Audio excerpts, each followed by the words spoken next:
तो hello student, आज हम क्वेश्चन नंबर 14 सॉल्व करेंगे। क्वेश्चन है कि yes had ask for a loan eight the rate of 5% per annum for a period of 10 months. If he had paid 60 rupees as interest, then find the principal that he had taken as a loan. तो जो चीज़ें इसमें दी हैं वो note कर लो। सबसे पहले दिया रेट 5% का, तो निकाल लिया। टाइम दिया 10 मंथ का, इसको ईयर में चेंज करो तो 12 से डिवाइड करेंगे, यानी 5/6 ईयर आएगा। सिंपल इंटरेस्ट दिया है 60 रुपये, 60 रुपीज़। तो प्रिंसिपल पता करो। प्रिंसिपल पता करने का फार्मूला क्या होता है? P = SI × 100/RT। सारी वैल्यू पुट कर दो और उसके बाद में सॉल्व कर दो। तो ये जो टाइम है ना, टाइम फ्रैक्शन में ना, ये 5/6 ये, ठीक। तो ये क्या होता है? पलट जाता है अगले स्टेप में, ठीक। तो ये 6 ऊपर चला जाएगा, 5 नीचे ही रह जाएगा। तो ये देखो 6 हमने ऊपर दे दिया इधर। अब ये काटो भाई, 5 × 5 = 25 होता है, 25 4 जा। अब सबकी मल्टीप्लाई कर देंगे तो आ जाएगा 1440 रुपीज़, ठीक है। अब क्वेश्चन नंबर 15 देखो बेटा। ये क्वेश्चन नंबर 15 बड़ा ट्रिकी और बड़ा अजीब क्वेश्चन है। इसको हमने सॉल्व करने की कोशिश की मगर छोटा नहीं हो रहा, ठीक है ना। तो अब देखो, हम तुम्हें बता रहे हैं कैसे हमने किया है। इसको कर लेना किसी तरह से। A sum of money lent at a simple interest amount to 2500 rupees in is 1 year and 3200 rupees in 5 year. Find the sum of money and the rate of interest per annum. ठीक है ना। एक सम है तो उस पर पहले साल में अमाउंट मिलता है 2500 रुपये, और अगर 5 साल हो जाए तो मिलेगा 3200 रुपये, 3200 रुपीज़ इन 5 ईयर, ठीक है ना। मान लीजिए कोई रुपया है, अब हमें नहीं पता प्रिंसिपल कितना है, रेट कितना है, बट टाइम दे रखा है, ठीक है ना। तो हमने इसको ऐसे सॉल्व किया है, देखो भाई, कि लेट प्रिंसिपल = x। तो सिंपल इंटरेस्ट पहले साल का क्या हो जाएगा? PRT/100। P मतलब x, RT हमें पता नहीं है। तो टाइम अच्छा दिया है, टाइम 1 ईयर के लिए, तो 1 ईयर का निकाला तो 1 आ जाएगा, तो ऊपर बचेगा XR/100। तो अगर हम अमाउंट फर्स्ट ईयर के लिए निकालें तो अमाउंट का क्या मतलब होता है? उसी प्रिंसिपल में ऐड करना रहता है। तो यानी x में हमने XR/100 ऐड कर दिया। अब x कॉमन ले लिया तो अंदर बचा यहाँ पे 1 और यहाँ पे बचेगा R/100 और इधर 2500। ये इक्वेशन फर्स्ट हमने बना ली। ऐसे ही हमें इक्वेशन सेकंड बनानी है। सिंपल इंटरेस्ट फॉर 5 ईयर, तो PR और T की जगह पे 5/100, तो ये हो जाएगा XR 5/100, ठीक है ना। तो अमाउंट 5 ईयर के लिए निकालें तो क्या करेंगे? इसी में प्रिंसिपल ऐड कर देंगे। तो हमने इधर लिख दिया, कोई दिक्कत नहीं, चाहे तुम इधर लिखो या इधर लिखो। अब हमने x कॉमन ले लिया तो इधर बचा 5XR/100 और प्लस यहाँ पे 1 बचा, ठीक। और ये 3200। ये हो गया इक्वेशन सेकंड। तो इक्वेशन फर्स्ट ये वाली और इक्वेशन सेकंड ये वाली। इक्वेशन फर्स्ट को इक्वेशन सेकंड से डिवाइड कर दो, ठीक है ना। तो देखो हमने कैसे डिवाइड किया, ये पीछे लिख लिया क्योंकि जगह कम पड़ रही थी। ये लिखा है यहाँ पे 2500/3200 x, ये ब्रैकेट में 1 + R/100 और x 1 + 5R/100। x से x काट दिया। अब क्रॉस मल्टीप्लाई कर दो तो ये वाला ब्रैकेट उठ के इधर मल्टीप्लाई हो जाएगा, इसकी मल्टीप्लाई इधर कर देंगे। तो ये 25 ब्रैकेट में 1 + 5R/100 और ये 32 1 + R/100 ब्रैकेट में ओपन कर दो, मल्टीप्लाई कर दो। तो यहाँ पे 25 और यहाँ पे मल्टीप्लाई करेंगे 125/100 और यहाँ पे 32 की मल्टीप्लाई की 32 और यहाँ पे 32 R/100। अब क्या किया हमने कि इसको इधर ले आए और इस 25 को इधर ले गए, ठीक है ना। तो इधर 125/100, 30 - 32 R/100, इधर 32 - 25, इधर बचा 7, ठीक। और 125 में से 32 माइनस करेंगे तो 93 बचेगा, ठीक है ना। 93 R/100, एक मिनट, 93 R/100 इस अपॉन ये = 7। अब R की अगर हम वैल्यू निकालेंगे तो 100 से इधर मल्टीप्लाई होगा और 93 अपॉन में आ जाएगा। तो इसको सॉल्व करेंगे बेटा, अगर हम इसको सॉल्व करेंगे तो ये क्या आ जाएगा, फिर से बता रहा हूँ, कि R की वैल्यू निकालेंगे तो 100 इधर मल्टीप्लाई हो जाएगा। भाई क्रॉस मल्टीप्लाई करके देख लो ना, ऐसे करके। तो इधर लिख रहे हैं तो इधर तो आ जाएगा 93 R और इधर आ जाएगा 700। तो R की वैल्यू निकालेंगे तो 93 अपॉन में चला जाएगा। इसको सॉल्व करेंगे तो 7.5, आगे भी कुछ वैल्यू है लेकिन हमें केवल 2 ही डिजिट तक लेना है क्योंकि पूरा पूरा कट नहीं रहा था, तो ये अप्रॉक्सीमेट आ जाएगा, ठीक है ना, अप्रॉक्सीमेट मतलब लगभग। अब ये वाली वैल्यू उठा करके आर की ये वाली वैल्यू उठा करके हम पुट कर दें किसमें, इक्वेशन फर्स्ट में। इक्वेशन फर्स्ट क्या थी, 2500 equal to X plus 1 plus 700, यहाँ पे x लिखा था ना, तो एक्स आर लिखा था, यहाँ पे r लिखा था, तो r की जगह पे डाल दिया 700/93, और ये 2 जीरो से 2 जीरो काट दिए, ये 93 नीचे आ जाएगा, तो 7/93। अब इसको सॉल्व करेंगे तो इसकी मल्टीप्लाई इधर करेंगे, ये प्लस ऐड कर देंगे, ठीक है ना, ये ऐसे करके, ठीक। तो इधर हो जाएगा 100 और ये x इधर लिख लिया साइड में हमने, यहाँ पे 100x/93, और ये 2 जीरो से 2 जीरो इधर काट दिए, तो इधर बचा 25, इधर x/93 क्रॉस मल्टीप्लाई कर दो, तो 93 इंटू 25 आ जाएगा 2325। अब तुम कहोगे सर ये बहुत बड़ा क्वेश्चन है, समझ में ही नहीं आया। ठीक बेटा, बड़ा तो है, अब हम क्या कर सकते हैं। देखो हमने थोड़ा ट्रिकी मेथड से कम करके सॉल्व करने की कोशिश की है, अगर ये समझ में आ जाए तो बढ़िया है। ये हमने मान लिया प्रिंसिपल, पहले साल के लिए अमाउंट है ये, ठीक, और 5 ईयर के बाद में अमाउंट है ये, ठीक है ना, ऐसे लिखना। तो ये 1 ईयर में इतना अमाउंट हो जाता है, और यहाँ से टोटल 5 ईयर में इतना होता है, यानी कि यहाँ से आगे 4 ईयर भी बाकी हैं। 4 साल के बाद ये 2500 बदल जाएंगे 3200 में, तो यानी कि ये डिफरेंस कितना आया, 700 रुपये, 700। तो 700 rupees for 4 year is SI।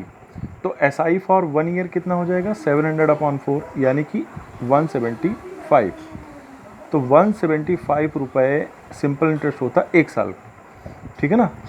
तो हमने कहा कि यहाँ पे निकालें अगर हम, तो प्रिंसिपल क्या होगा, PRINCIPAL, प्रिंसिपल क्या होगा, अमाउंट माइनस क्या होगा, सिंपल इंटरेस्ट।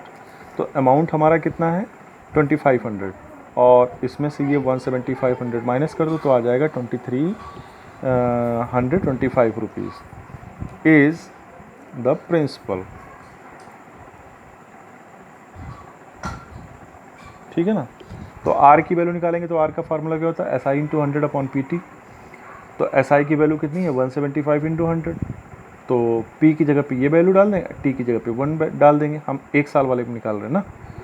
तो इसको सॉल्व करेंगे तो ये आ जाएगा 7.5%। तो बेटा देखो ये तरीका भी है इस तरीके से, लेकिन इस तरीके की बजाय हम पिछले तरीका प्रेफर करेंगे। हम लोग पढ़ने और लिखने वाले बच्चे हैं, उस तरीके से लिखने की कोशिश करो, क्योंकि ये कंपटीशन में ज़्यादातर यूज होता है, ऐसे यूज भी नहीं होता, ठीक है बेटा। लेकिन हमने तुम्हें बता दिया, अब तुम दोनों ही तरीके कर लेना, ये वाला भी और वो वाला भी, जो तुम्हें समझ में आए वो करना। बहरहाल इतना कठिन क्वेश्चन शायद एग्ज़ाम में न डालें, और अगर हमें इसकी कोई ट्रिक मिलती है छोटा करके बताने की, तो हम ज़रूर कोशिश करेंगे कि हमें मिल जाए और हम तुम्हें बता दें, ठीक है बेटा। हाँ, ये 15वां क्वेश्चन था, उसके बाद हम बात करते हैं इस क्वेश्चन की, ठीक है। 16 क्वेश्चन, ये तो आसान ही है, आसान ये भी नहीं, थोड़ा अजीब है, देखना।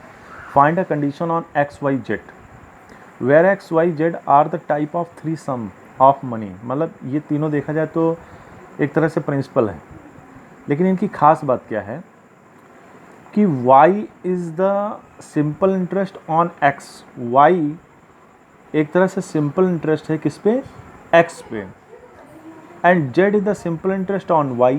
z क्या है, सिंपल इंटरेस्ट है y के लिए, for the same time and same rate.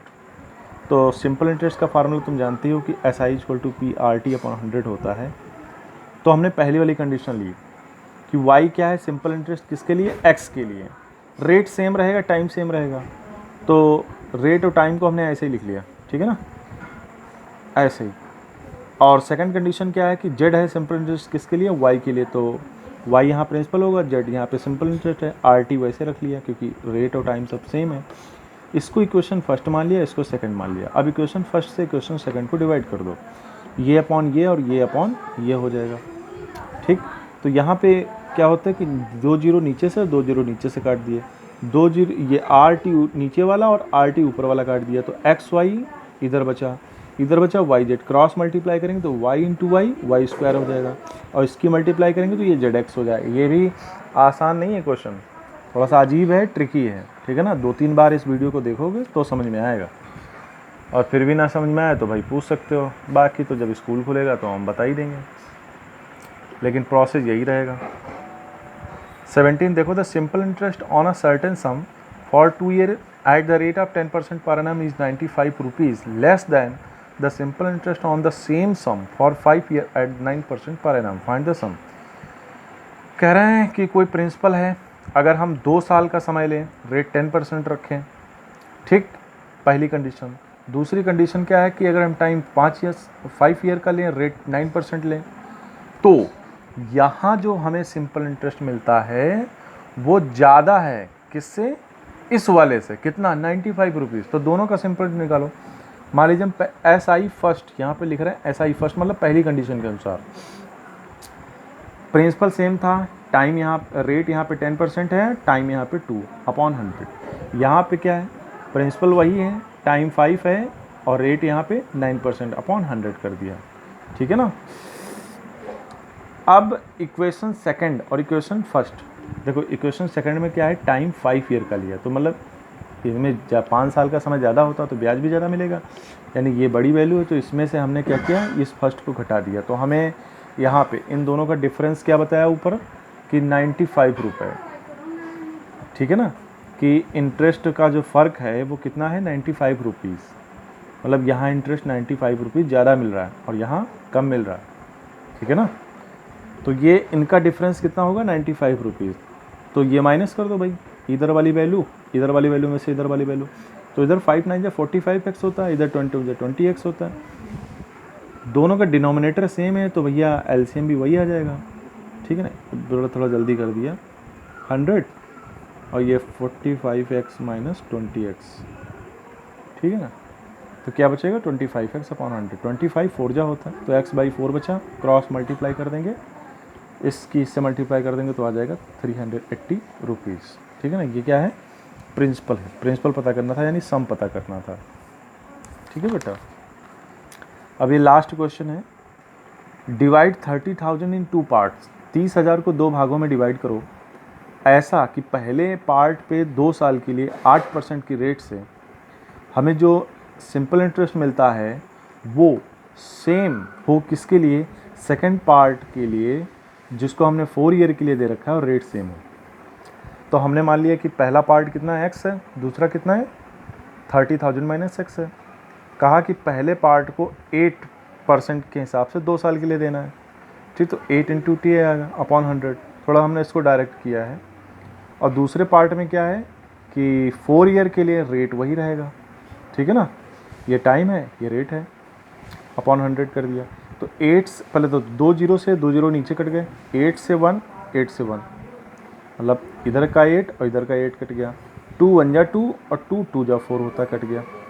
तो इधर बचा केवल x, इधर बचेगा 30,000 माइनस x और बाहर 2 से अंदर मल्टीप्लाई कर तो हो जाए, क्योंकि 2 बाहर बचा ना, तो जब ब्रैकेट ओपन करेंगे तो क्या होगा, मल्टीप्लाई हो जाएगी। तो 30,000 × 2 कितना होगा, 60,000, और इधर 2x हो जाएगा, 2x x को इधर ले जाओ, इधर माइनस का इधर जाएगा तो प्लस का हो जाएगा, इधर बचेगा 60,000, तो 2x + x 3x, x की वैल्यू निकालेंगे तो 3 अपॉन में चला जाएगा, काट देंगे तो आ जाएगा 20,000। यानी पहला पार्ट कितना है, 20,000 का है, और दूसरा पार्ट क्या होगा, 20,000, 30,000 में से माइनस कर दो तो कितना बचेगा, 10,000 रुपीज़, ठीक। तो ये दोनों पार्ट हमने इस तरीके से सॉल्व कर दिए, और आज से बेटा ये देखा जाए तो चैप्टर फिनिश हो गया।